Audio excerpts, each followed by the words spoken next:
I watched with interest the tabloids targeting her over months. And I never have an interest in the royal stories, but it was racist, it was sexist, it was divisive. And if I were her, I'd be gone. OK. Dan would disagree.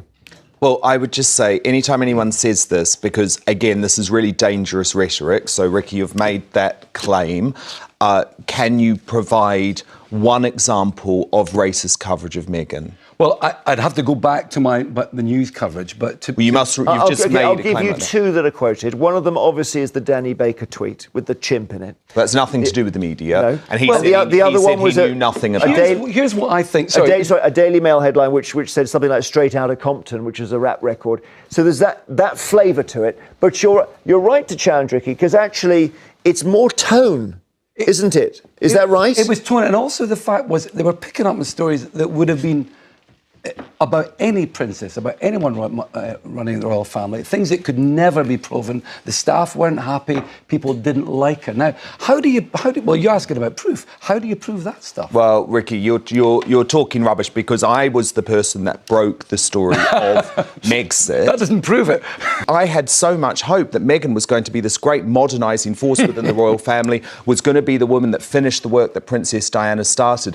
When the coverage turned... Well, I'll tell you. When the coverage turned was when Harry and Meghan, who are meant to be non-political members of the royal family, started making very political comments, including, for example, criticising us, the great British public, for our carbon footprint, while taking 4 private jet flights in 11 days. They could have done so much. Instead, what have they gone to do? They've gone to America to chase the big money, flying on private jets, getting $1 million an appearance to go and speak to JP Morgan Chase. I do feel let down. I feel sad. I want them to stay. I think Harry's got enough money. I don't think it was about that. And I think why take $1 million from JP Morgan Chase to go and give a speech to a bunch of bankers in Miami then, Jemma? I'm a bit like you. I'm not like a massive royalist or anything, but I really like Harry, and I from what I've seen of Meghan, she seems to be amazing. So and I think there's a lot of misogyny wrapped up in this as well, because she's a bit different. She's refreshing. She's outspoken. She tries to take on certain issues, and then people are like, know your place, that's not for you. Whereas I thought she was very refreshing, and it's sad. And we've got Prince Andrew still. That's rubbish. Warm welcome to you all on this delightful day. We're here at Sussex Ambassador, your go-to channel for all things related to Meghan Sussex. If you haven't done so already, don't forget to hit that subscribe button to stay updated on our latest videos. Today, we have an intriguing conversation lined up for you, involving some familiar faces and a heated debate on the relentless attacks on Meghan Sussex. So, without further ado, let's dive into today's topic. Picture this: the Jeremy Vine Show studio, a heated discussion underway. The air is charged with tension, and every word spoken seems to add fuel to the fire. On one side, we have Dan Wootton and Jeremy Vine, two media figures known for their controversial takes. On the other side, we have Ricky Ross and Jemma Forte, two individuals not afraid to challenge the status quo. Their mission? To expose the relentless and targeted attacks on Meghan Sussex. They're here to confront the narrative, question the fairness, and demand respect for Meghan. The atmosphere is palpable, the stakes are high, and the players are ready. The battle lines are drawn, the gloves are off, and the stage is set for a confrontation that's about to send shockwaves through the media landscape. And so, the stage is set. The conversation begins with Jeremy Vine attempting to justify the scrutiny of Meghan Sussex. The stage is set. Jeremy Vine, seemingly defensive and trying to sound neutral, says, "Look, we're simply discussing public opinion here. Meghan Sussex is a public figure and scrutiny comes with the territory." However, Ricky Ross, unyielding, interrupts, "No, Jeremy, this isn't scrutiny. This is a relentless, targeted campaign. It's bullying, plain and simple, and you and Dan are at the forefront of it." Dan Wootton, smirking, dismisses the accusation. "Oh, come on, Ricky. That's a bit dramatic, isn't it? People are just voicing their concerns about Meghan Sussex." But Jemma Forte, fiery and unrelenting, cuts in. "No, Dan, they're not just voicing concerns. They're being fed a narrative by platforms like this, designed to tear down a woman who has done absolutely nothing to deserve this level of hostility." Ricky Ross, turning to Jeremy, unwavering, adds, "Jeremy, let's not pretend you haven't played a role in this. Every time Meghan Sussex's name comes up, you entertain the same tired, baseless criticisms. Where's the balance? Where's the fairness?" Jeremy Vine, flustered, tries to defend himself. Well, we invite different perspectives. Ricky Ross, cutting in, forceful, retorts. Oh, really? Because I don't see you pushing back when Dan sits here spewing his usual toxic rhetoric. Meghan Sussex has been vilified for simply existing, and you both know it. Jemma Forte, leaning in, confronts Dan. You've made a career off attacking this woman, Dan. Every little thing she does, you twist it into something sinister. Why?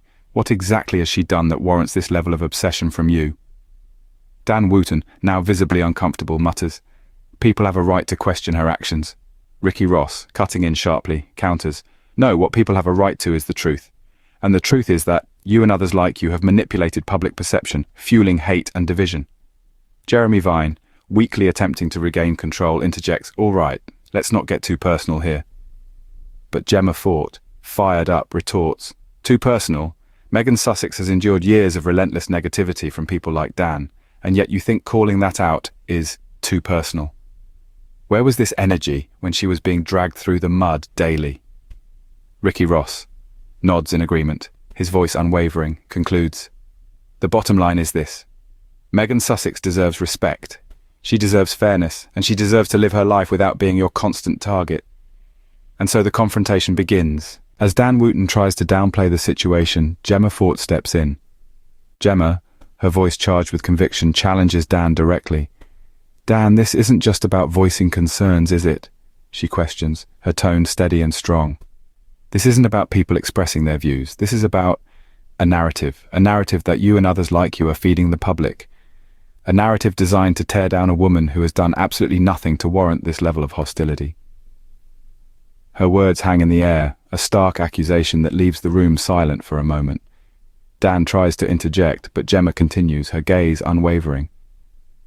Every little thing Meghan Sussex does, you twist it into something sinister. Why is that, Dan? What has she done that warrants this level of obsession from you? The question hangs heavy in the air, a challenge that Dan seems ill-prepared to answer. Ricky Ross picks up where Jemma leaves off, his voice firm as he addresses Jeremy Vine. Jeremy, let's not pretend your hands are clean in this. Every time Meghan Sussex is mentioned, you entertain the same tired, baseless criticisms without pushing back.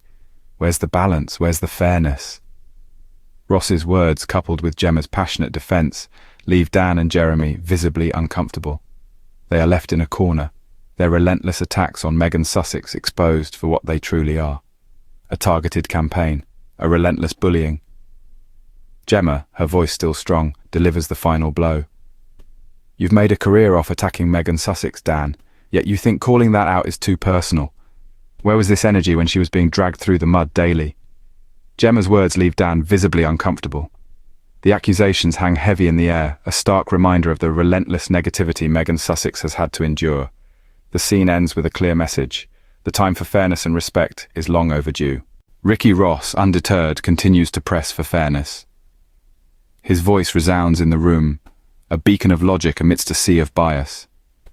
Jeremy, he begins, his tone as steady as his gaze, let's not pretend that this is merely a discussion of public opinion. There's a clear pattern here. Every time Meghan Sussex's name is mentioned, you entertain the same unfounded criticisms.